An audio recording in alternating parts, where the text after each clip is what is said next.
What's up guys, it's Raw FIFA Gaming here and welcome to episode number 24 of the Blackpool FIFA 16 career mode series. And as you can see there in training, our only youth academy lad, Potts I think his name is, yeah, he goes up once again. He's up to a 51 now. He's growing very well. But the first game of the episode is a game at home to Swindon, and the first chance falls in the 12th minute, but Alex Gilby puts it agonisingly wide there as we had a good opportunity to go 1-0 up very early in the game. I think he took it a bit easy there, and after finishing a lot of them this season and last season, you could see why. But now in the 21st minute is Swindon coming forward. It's punched out, but it's into the danger area, but cleared away by the Blackpool defender, and we do escape that one. But Ryan Taffazoli messing around with skills in his own half now. Swindon, can they punish us? It looks like they're going to hit Omara.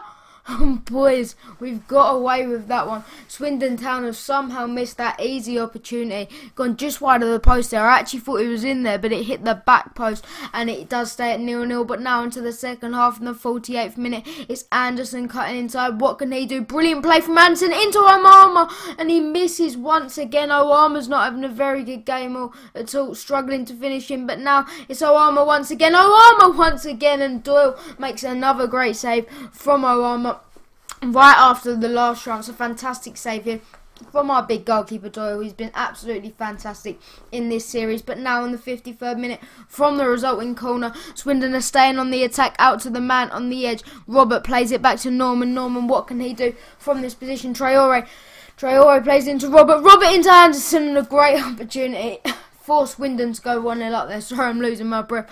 All that commentary in a row. But now in the 74th minute, we have a great opportunity to go 1-0 up late on, and Brad Potts has somehow smashed the ball against the post, and they clear the ball away, and that is how the game would end, boys. Unfortunately, a disappointing draw against Swindon Town, a 0-0 draw when we had a good opportunity to capitalise and go top of the league in that game. Very disappointing actually because of that late chance at the end of Brad Potts, but it could have been worse. There was a few chances that Swindon Town maybe should have put away. But the second game of the episode is our first away game of the episode. We're away to Shrewsbury. Obviously we have our two strikers both used to play for Shrewsbury, Tom Bradshaw and James Collins, both former players of Shrewsbury, so it is going to be playing against their former team for them. They do have a decent team, Shrewsbury. Tyrone Barnett up front is an okay striker, but not anyone that really scares me too much. And now in the 69th minute, and the first attack of the whole game, Shrewsbury actually get a goal from it. Literally, the whole game was really boring, really highlightless. But Shrewsbury come up in one of the best chances of the game in the 70th minute and put the ball into the back of the net and punish us for poor defending here. As you can see, they get a bit lucky with a few bounces, but where was the defence in this attack?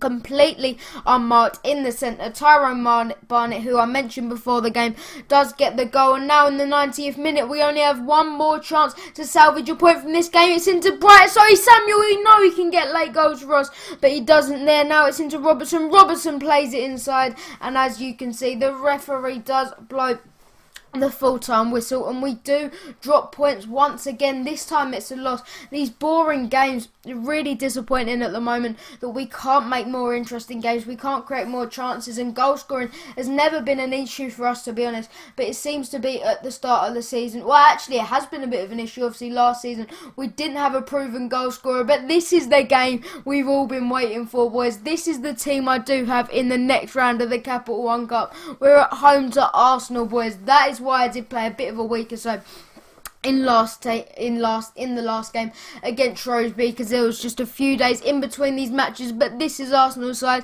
Alexis Sanchez is in the team, which is very worrying. Danny Welbeck also in there, but they have got a few kids out, so maybe a possibility of a big cup shot. We'll have to wait and find out. Now in the 16th minute, our captain Ryan Taffazoli gives away a sloppy foul there to Arsenal, and Alexis Sanchez, I don't like this, in the 70th minute is going to step up in a very good position to score from in a free kick. It's Alexis Sanchez to stay up. The Chilean against our goalkeeper Doyle. Alexis Sanchez stands over it, but he actually misses it, and Ramsey lays it off to Danny Welbeck, and a poor shot from Danny Welbeck. They're going just over the bar. Really should have done better there, Danny Welbeck, but we was putting some quite good pressure on, and it did force Danny Welbeck to put the ball ball over to the bar, but now in the 54th minute, Asai Samuel's coming forward, but the Brazilian Gabriel does manage to block the shot, but it does go up for a corner to us. It is this man, I think it's Gilby, yeah, Gilby puts it into the box for Curtis Nelson, and Curtis Nelson puts us 1-0 up against Arsenal in the 55th minute.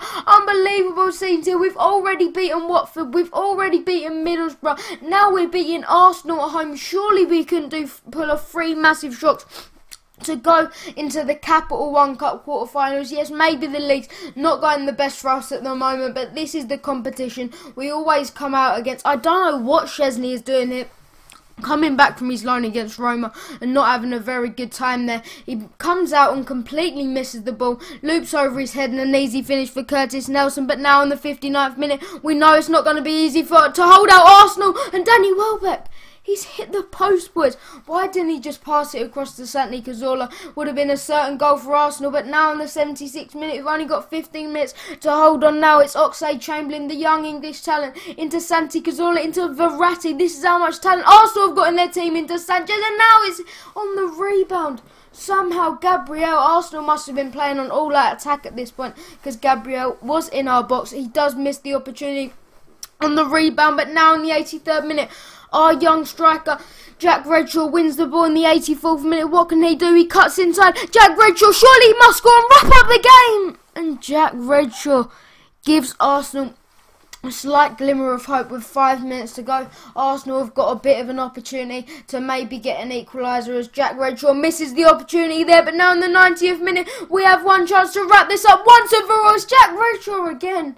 And Szczesny saves it once again, but Arsenal clear the ball away. Is there time for one last attack with Santi Cazorla? What can he do here? He passes it back to Monreal, and the referee blows the full-time whistle. A monumental win for Blackpool as they beat Arsenal. As you can see there, the fans going absolutely wild. League One Blackpool are through to the quarterfinals of the Capital One Cup, beating Watford, Arsenal and Middlesbrough along the way. Absolutely unbelievable, and a fantastic cup run in the Capital One Cup, and we hope to bring it into the league as well, because we're not performing in the league very well this season. As you can see, we are sitting in 3rd place, but in the recent games we've not been performing very well. In this game, in the 3rd game of the episode, sorry, this is the last game of the episode, the 4th game, we are playing against Bradford, a bit of a weaker side, a couple of lads out that I wouldn't usually play, but overall a pretty strong side. As you can see, this is Bradford's side. The main man that scares me here is really Andy Cole's son, up front Devontae Cole. I know he's got something stupid like 94 pace or something ridiculous. I know he'll be very dangerous for Bradford in this game, but we're hoping to get our first win in the league, because in this episode it's been very disappointing. We've been getting draws and losses, and more importantly, hopefully we can get some highlights, because it's been very boring games with little highlights. But now in the 28th minute, James Collins plays it into Alex Gilby. Alex Gilby always comes up with something special, and he so nearly did there, but the Bradford keeper Rodriguez does save that and tip it over the bar. Fantastic shot from Alex Gilby, just going into the top corner there, but great save from the Bradford keeper at the last minute. But now in the 67th minute, once again a very highlightless game, but we wouldn't mind if we can nick a late goal here with Tom Bradshaw. Tom Bradshaw, what can he do? Great save from Rodriguez again, and Collins heads it off for a goal kick. A very similar save to actually the one he just made before, but we do actually miss that chance, and it does stay at 0-0 in this game. Very disappointing, but as you can see, boys, unfortunately that is how the game would end. I did skip through the animations at the end of the game there, but unfortunately that's how the game ended. Another ball draw with Bradford this time, but as you can see, if we'd have won that game, we'd have leapfrogged Bradford in the league to get into the automatic promotion places. But we're still sitting in 3rd, only 1 point behind Bradford City. Hopefully we can get into the top 2 in the next episode. But I hope you've enjoyed today's episode of the Blackpool FIFA 16 Career Mode series. Remember to hit the like button and subscribe down below. I've been Raw FIFA Gaming, and I'm out.